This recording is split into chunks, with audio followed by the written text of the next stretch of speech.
Welcome back. Week 11 waiver wires. We got 18 guys that you need to know about. And you probably need to already have on your roster if you hadn't. Let's get to it. Number one, Taylor Heinicke from the Washington Commanders. This guy does nothing but produce. I mean, he did it last season when he got called up and got some regular action. Rick, how do you feel about Heinicke and these matchups he has as we get closer to the playoffs? I'm not a big fan. Like, for example, we're recording this on Sunday night. I would not want to start him on Monday night against Philly. But when we look at the next 2 weeks, he's got the Texans and the Falcons. And both of those teams can give up a bunch of points, a bunch of different ways. He's got a little bit, he gives you a little bit on the ground with rushing, but just the matchups coming up the next couple weeks. And if he has a down game, he should be real easy to get this week on waivers, because your league mates probably aren't going to be looking at him if Philly tears them up, right? And that's definitely a possibility. So don't let that waiver your decision on bringing in Taylor Heinicke with the Texans and Falcons coming up the next 2 weeks. Well, and would you consider starting him over some of the bigger names, the Wilsons, the Aaron Rodgers of the world that have been up and down so frequently this year? Is this a guy that you feel more comfortable with based on these matchups we're seeing? I think maybe Wilson. I think Aaron Rodgers may have found himself a wide receiver today with Christian Watson, who, spoiler alert, we may talk about a little bit later. But, Wilson that whole offense has been a mess. Jerry Jeudy now looks like he might miss some time. Yep. KJ Hamler's injured. Cortland Sutton is MIA. I mean, Kendall Hinton and Virgil. Yeah. Something I don't even know were the leading receivers today. So that offense is hard to trust right now with Russ just not playing good. I think the last I seen his completion percentage was under 50%. He was like 11 for 24 the last I saw. I don't know how it finished up, but he's a good streaming option. There's I'm not going to start him over a bunch of studs.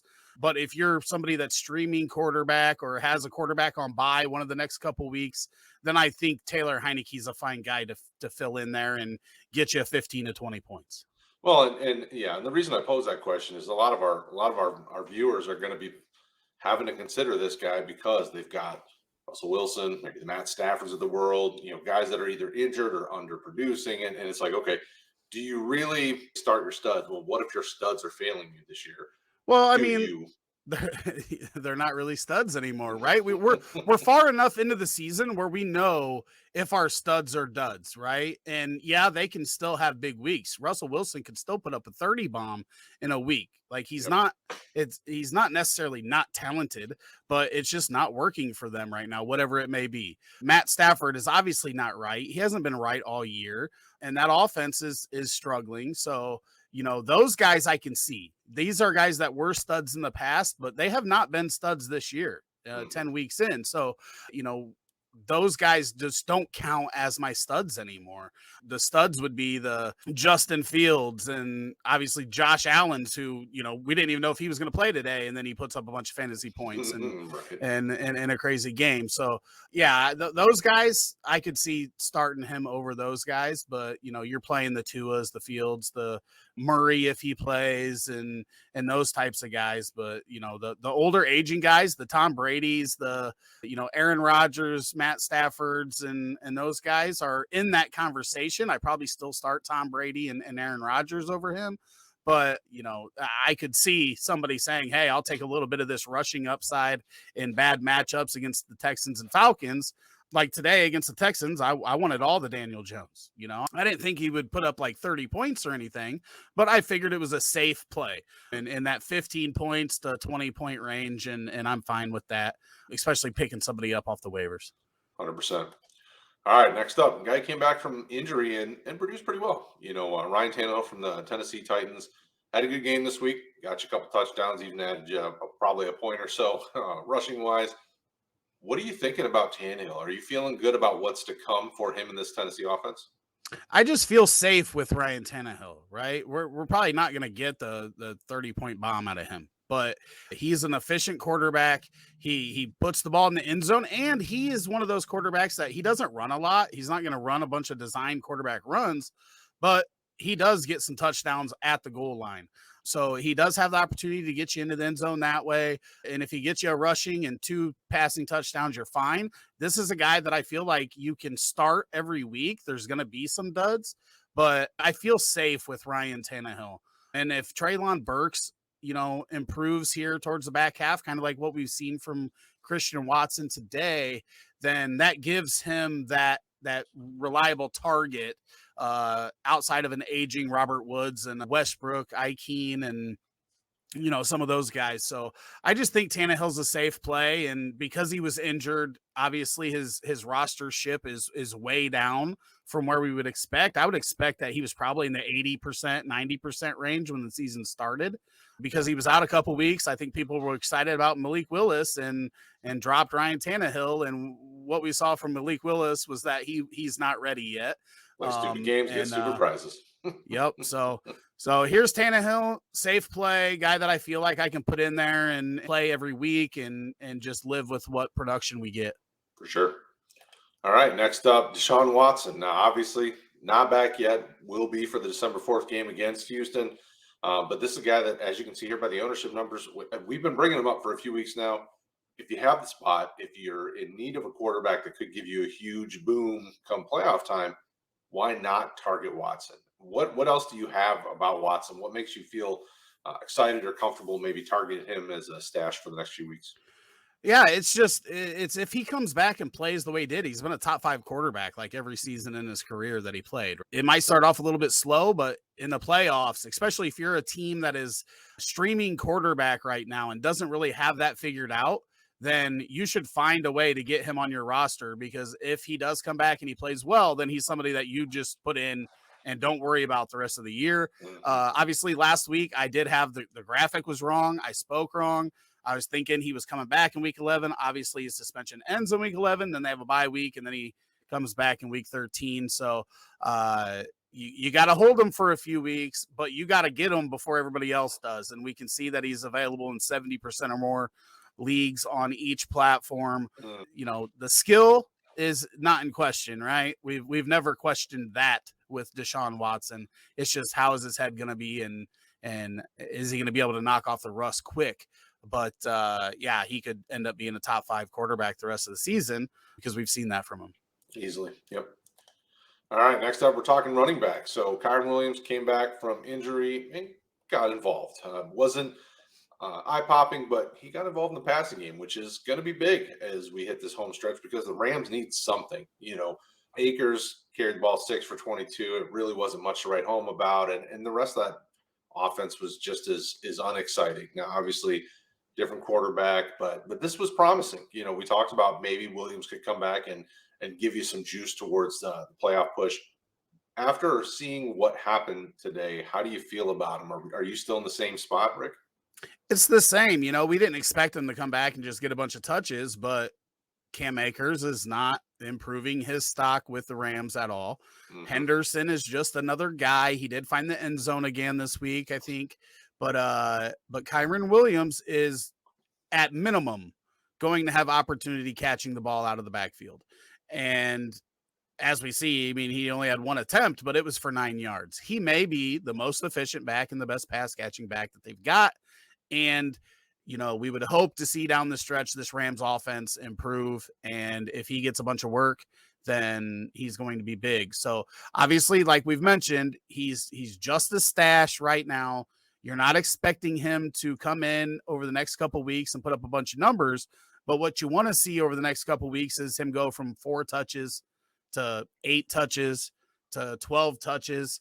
And then you're looking at a guy that you might be able to start in the flex down the last couple weeks of the season and into the playoffs.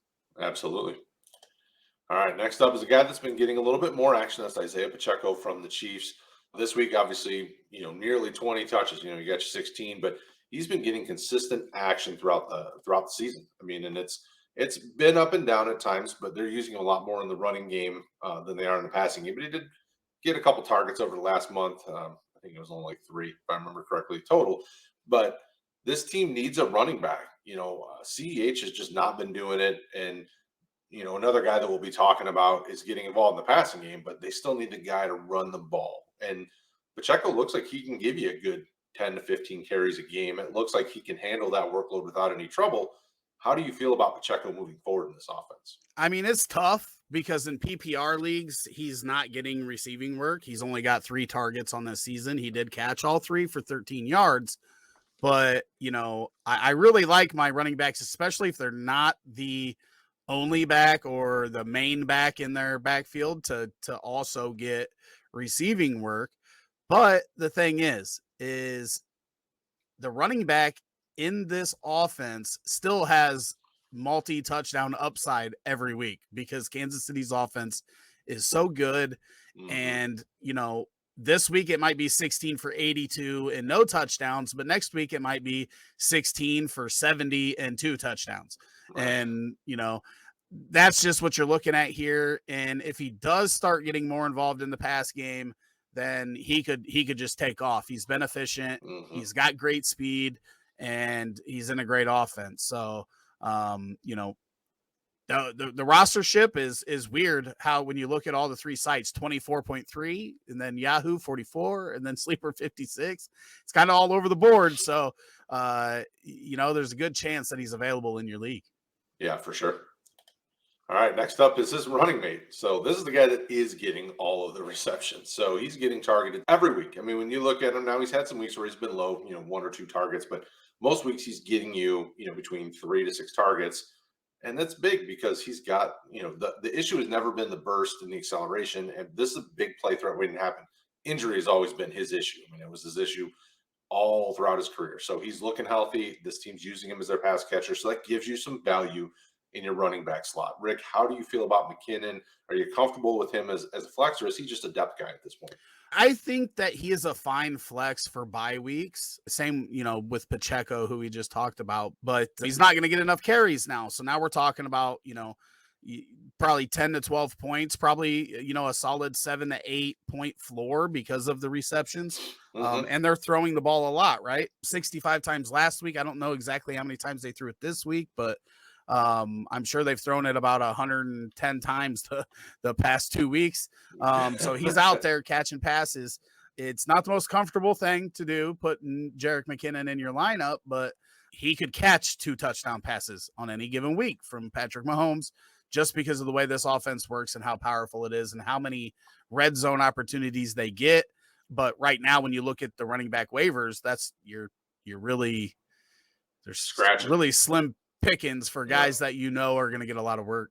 Well, and he's gotten 8 targets each of the last 2 weeks, and before that, he was, it was kind of a 3, 3, 1, 1, 2. Like he's getting enough targets in the passing game that I agree with you. His floor is probably 6 to 7 fantasy points, but his ceiling's probably 12, 13 potentially, and that's helpful when you're trying to figure. I mean, when we had another slew of injuries this week again, so.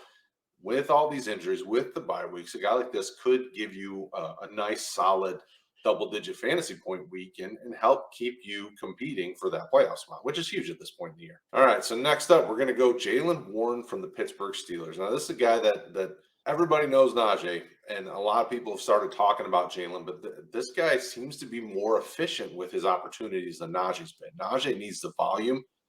And he got you. I think it was like 20 carries for 99. He still didn't even break 100 this week.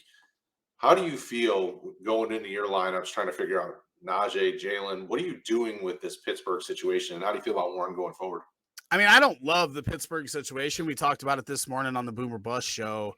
Their offensive line's bad. Quarterback play is not great. And the offense in a whole is not moving the way you would like to see.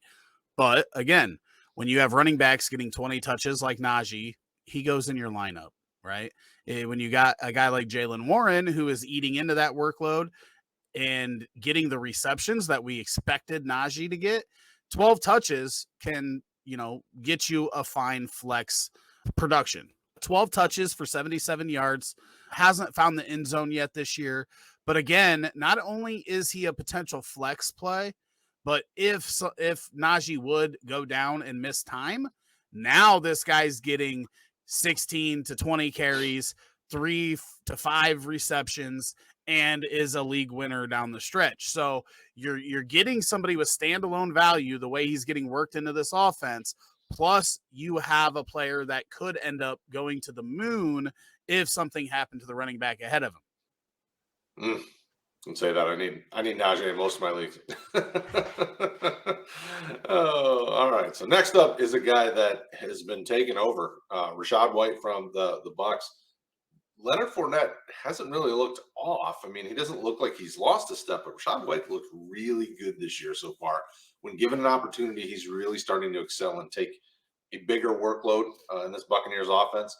What do you think is going on, and kind of what's your gut telling you moving forward? Do you like both these backs, or are you leaning more one way or the other? I mean, I'm still starting Lenny, but it's there's no question when it comes to the rushing work, Rashaad's taking over, right? 22 for 105 this week. He does have 22 targets on the season, so he can catch the ball out of the backfield. But I think it's going to be actually neither of them. I think there was one target to the running backs this week, which was weird for Tampa Bay because they target the running backs a ton. So that's not even an indication. I think the 0 receptions for 0 yards this week is an indication of what Rachaad can do in the passing game. So yeah, we've been telling you for a couple weeks that he was eating in, right? Last week they had 8 and 7 carries, I think, or 9 and 8. Yeah, it was pretty and close. Then this week he just took over the carries and is the leader in that regard. So, this is an offense we want pieces of when they're working right. And if he's going to get this much work, then we want Rachaad White on our rosters. Yeah, and I would preface it on, I still think Fournette can give you weeks where he's leading the backfield in rushing attempts. Like, I don't necessarily think that White's going to continue just always having the top amount of carries each week, but there's a good chance. I mean, the way that they've been working these two backs, they're using Fournette in different ways. You saw him throw the ball this week. I mean, a little bit of different things. So, who ever thought going into this week that we would see a Leonard Fournette pass to Tom Brady? To get that win against Seattle, they had to pull out all the stops. I mean, that Seattle team is a lot better than people anticipated it being. So don't expect him to always be leading the backfield, but definitely think that you can plug him in as a really solid flex option. I mean, probably just as good, if not more valuable in the flex than some of the guys that we just talked about, I would think, at least personally saying. All right, next up, we're talking Christian Watson. Finally showed up this week, had a really nice week.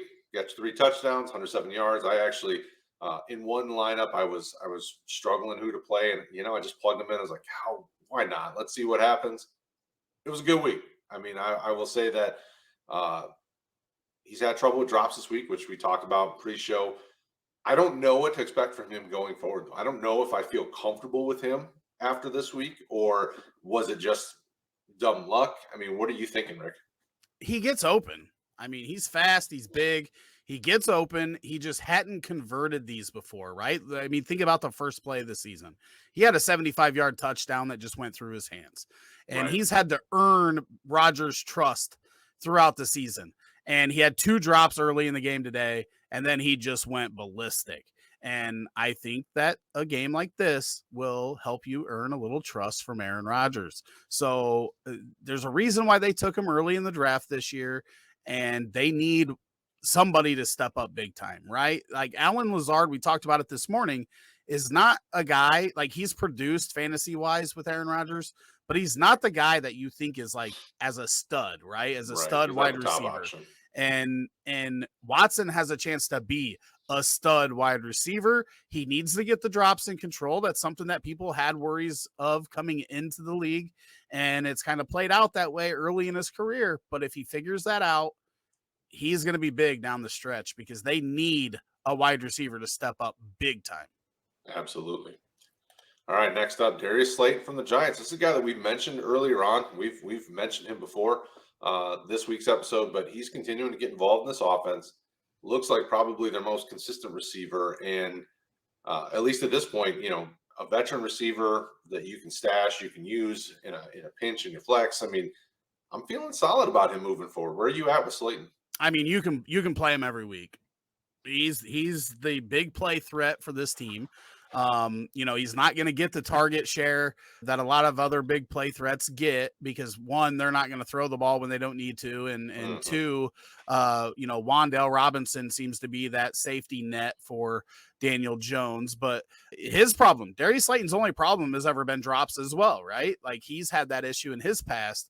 Right. And this year he's been a little bit better with that. And for a guy that was literally like the odd man out in the preseason, and they were trying to trade him or at least fielding offers with all of what's happened with their receiving core, he has come out and he has been their best wide receiver this year. And Daniel Jones does, I think, trust him and likes connecting with him. So as long as he keeps catching the ball, he's going to have opportunities in this Dable offense, man. And right now he's producing. It's a big deal. All right, next up is another big deal. Donovan Peoples-Jones from the Browns. He's their number 2 receiver. He's been getting plenty of targets this year, and he's looking pretty good. He's definitely a guy that, as a Michigan man, I've always been a fan of coming out, but he needs some time to develop. Looks like he's finally starting to show out, and it doesn't hurt having Amari Cooper across the field from you. Teams need to target, roll coverage Amari's way, so it gives DPJ some opportunities, but what do you think moving forward with DPJ? Do you feel, is he kind of a flex option, or is he a guy that you're going to sleep on and play on based on matchups? I think you can flex him the next couple weeks, and then he may be a wide receiver 3 or better once Deshaun Watson gets in there. Like you said, Amari Cooper takes all the attention. I think both of these guys, though, think it's going to be a really truncated target tree with Watson, kind of like we saw in Houston with Hopkins and Fuller, right? And I think we're going to see something similar with Cooper and Peoples-Jones. I wasn't a big Peoples-Jones fan coming out, but he has evolved as a wide receiver since he's gotten into the NFL. And I think that, he could be big down the stretch with a quarterback like Watson rather than Brissett. Oh, for sure. All right, so next up, Kadarius Toney. So the recently acquired receiver didn't get involved very often, but then today, good week. 5 targets, caught 4 of them, 57 and a touchdown. Is this the second coming of Tyreek Hill? No, because nobody's Tyreek Hill. But this is a nice addition. As you can tell, less than 60% ownership, 60 or less in all league formats, and you need to have him rostered. Rick, where are you at with Toney rest of the season? I think Toney's the most talented wide receiver that Kansas City's got. I think he is more talented than Juju. I think he's more talented than Hardman and MVS. I think he can do a lot of things. I think he can beat you deep. He can run inside routes, short routes, slants.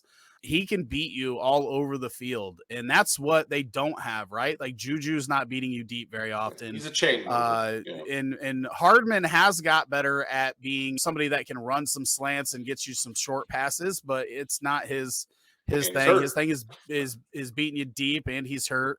MVS is just heave the ball deep and hope he catches it, because he's kind of the Christian Watson, the Rodgers before Christian Watson got there. So big playability, but I think Toney, and if you've seen, he had the one great catch, and then the picture that you see here was him. He literally stayed on that one leg, hopping all the way through the end zone. I think he's going to be fun to watch in this offense. And as him and Patrick Mahomes he could be huge down the stretch. Yeah, I mean, and with the injuries to Juju and Hardman, thank you. With those 2 injuries, I mean, Toney's going to see an uptick in targets. I mean, even if he just gets 6, 7, 8 targets and he's catching, 6 of them, kind of thing. I mean, you continue to see the evolution of his fantasy value, and that's a big thing. You want, this is just like some of these other teams. We want pieces of this offense. I mean, this is just like the Tampa situation. You want a piece, and this is a piece that could pay big dividends as we get to the fantasy playoffs. All right, so next up, Nico Collins came back from injury. He's been a favorite of Davis Mills. This guy likes to target Nico Collins, and not getting, I mean, he's right around 50-60% catch rate typically with Davis Mills. Got you touched on this week. Definitely an interesting play. Probably more of a potential flex depending on the matchup, at least in my mind. Where are you at with Collins? Unless Brandon Cooks gets back in with Houston, then Nico Collins is just going to get peppered. And he's the big body guy that can be a threat in the red zone. Like, Chris Moore, I think, has got to beat you deep, right? And Collins can beat you deep and win a jump ball, but he can also be a big threat in the red zone. So with volume like this, he's got to be in contention for a flex spot, and that may continue unless Brandon Cooks mends fences with all the stuff going on there with him, and because that's the volume we saw him get all last year, right? So Nico, it could go either way. It really could. Brandon Cooks could get back on the good side and start getting 10, 12 targets every week, and that would hurt Nico. Or Brandon Cooks is just, his time in Houston is done, and we see him fizzle out like Kenny Galladay in New York, right? So then that means Nico just gets peppered the rest of the season, as long as he can stay on the field. So that's what I'm looking at with Nico. Absolutely. All right. Parris Campbell. So we saw Matt Ryan come back under center, and a lot of the guys that picked up kind of where they left off, and Campbell is one of them. Matt Ryan trusts him. He targeted him a few times. Not every pass was on the money. There was a couple that Campbell could have caught that were just kind of outside of his catch radius that touched the fingertips kind of thing. But he turned in a good performance still. So with Matt Ryan under center, definitely a guy that you can trust. And this team won. So I got to think that Coach Jeff Saturday keeps Matt Ryan under center for another week. How do you feel about Parris Campbell moving forward? I mean, Matt Ryan just peppers them, right? I think the game before this that Ryan started, he had 10 targets. So 19 targets over the last 2 games with Matt Ryan, I believe. And he's catching most of his passes. He's caught 39 out of 54. And they're not all long. He's averaging, I think a little under 10 yards per reception on the year, but we'll take those PPR targets, right? If he's going to get 6-7 catches every week and get us into the 50 to 70 yards and a little touchdown upside there, I think we're good with Parris. It's just, again, the volume for a flex option that you pick up off the waivers, you're not going to get 9-10 targets very often off the waiver wire. So that's my thing with Parris. Absolutely. And for him, it was never the talent. Talent was always there up until this year. It was injuries. So looks like he's healthy. Looks like he's good, and it's paying dividends. If you're one of those 28% or less that have got him, good on you, and the rest of you, go get him, because I'm sure he could help you. All right, next up, Zay Jones. This is a guy that we've talked about this year already. Shouldn't be a surprise if you watched any of our waiver videos. We brought him up, not every week, but some weeks, and he's still continuing to get peppered with targets. And it looks like Trevor Lawrence trusts him and looks to him when he needs to make something happen. Where are you at with Zay Jones? Yeah, I mean, again, it's just volume. The reason why Zay Jones is still, under 40% on every platform is because the Jaguars' offense is still young and they are still inconsistent. So while he'll get 10 targets this week, then the next week he may only get 4. But that's more, I think, just because the offense sputtering those weeks, or a couple of the weeks it's just been Travis Etienne going bonkers, right? Running the balls. I don't think it's a Zay Jones issue when he has those bad weeks, because when they throw the ball a lot, he gets targeted a lot. And, as we see today, 8 for 68, 47 receptions on the season for 517 yards. I mean, who thought Zay Jones would be on a pace to potentially hit 1,000 receiving yards in 2022? And if he's going to get there, then we want him on our rosters down the stretch. Yeah, for sure. All right, Isaiah Likely. This is a guy that we did bring up last week, and the ownership numbers have gone up some. What's there more to say? This dude's dynamic. Lamar is beginning to trust him. I know, obviously, this week they were off, so you weren't going to be able to play him, but this is a guy you want to have on your roster. This is another offense we want pieces of, especially tight ends, because Lamar makes these guys work, and he makes them very productive, and Likely, when given the opportunity, has been very good in this offense. What's your thoughts on him? Yeah, that's just it. We've talked about it with the injuries they've got at wide receiver. They need somebody else to step up. Even with Mark Andrews back, I think Isaiah Likely is going to be in the 5-6 target range on a weekly basis. And, big touchdown upside. Last week, he didn't have a bunch of receptions like he had the week before when he put up the really big numbers in the game that Mark Andrews left. but he still got a touchdown, right? And kind of Mm-hmm. saved his fantasy day. So I think that's what we can see out of Likely is that he's going to get a bunch of targets. He's going to catch them most of the time, and he's going to have multi-touchdown upside every week in that offense. Absolutely. There's a lot of potential. Big, big boom ceiling here. All right. So next up, Cole Kmet. Now, if you watched our short this week, I said start him. Detroit gave up a ton of points to fantasy tight ends this year. And again, I did not anticipate, even when I recorded this short, I said, don't expect 2 touchdowns every week. It'd be nice, but he gave you 2 touchdowns this week. So it looks like this offense is really starting to move to the next level. And Justin Fields' feet is really opening up everybody else. I mean, people now are terrified that Justin Fields is just going to destroy them with his legs. And that's opening up things for these receivers. I mean, Darnell Mooney got some really nice open looks this week. Cole Kmet obviously got you some touchdowns. This is your team, Rick. So what's up here, and do we feel good about Kmet moving forward? Yeah, I think, like you said, this new way that they're running the offense has just opened it up for Cole Kmet, a guy that had 0 touchdowns from the beginning of 2021 through week 7, and now in 8, 9, and 10, he has gotten 5 touchdowns, 2 straight weeks with 2 touchdowns.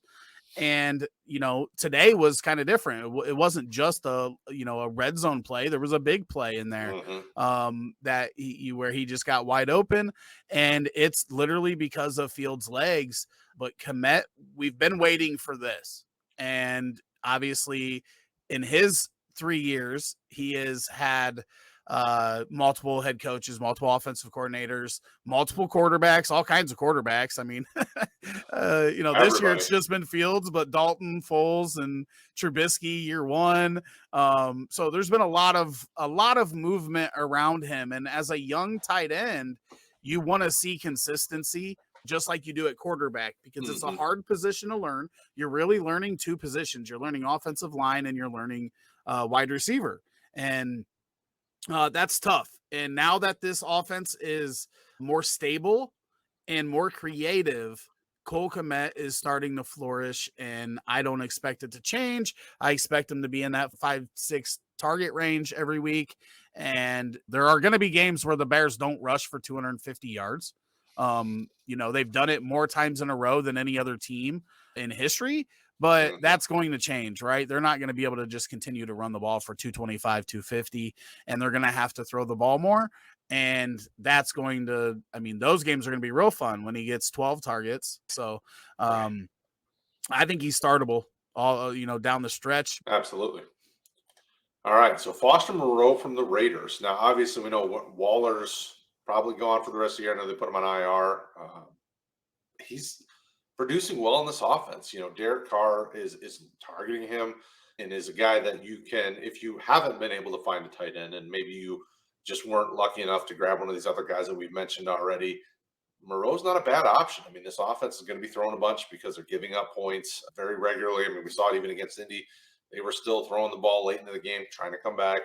Moreau could be a guy that you could plug in based on matchups and get you, 3 to 5 targets, and he'll bring in probably 2 to 4 of them, and there's the touchdown upside there, like we saw this week, maybe. So, what do you think about Moreau the rest of the season?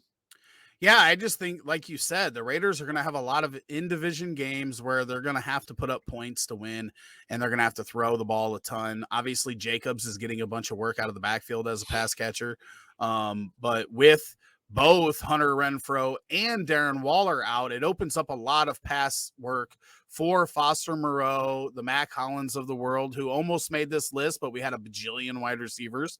But he's getting a lot of work at for the Raiders as well. So it's more of those, just like the work's going to be there for Foster Moreau with Darren Waller out.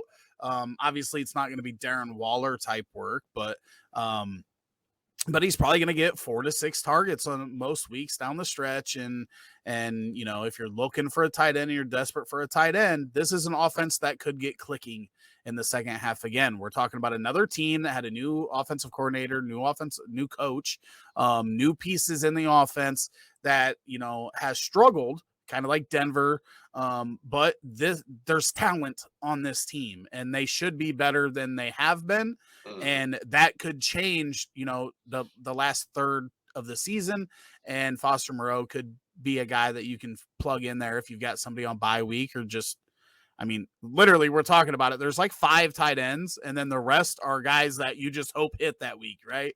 Like, there's not very many guys that you feel safe putting in your lineup. So who the hell knows? Foster Moreau could be the tight end 4 on any given week. 100% agree. And this week, he was a very startable tight end, even though nobody would have anticipated it. Thank you guys for checking this out. We'll see you guys next week. rotoheat.com/discord.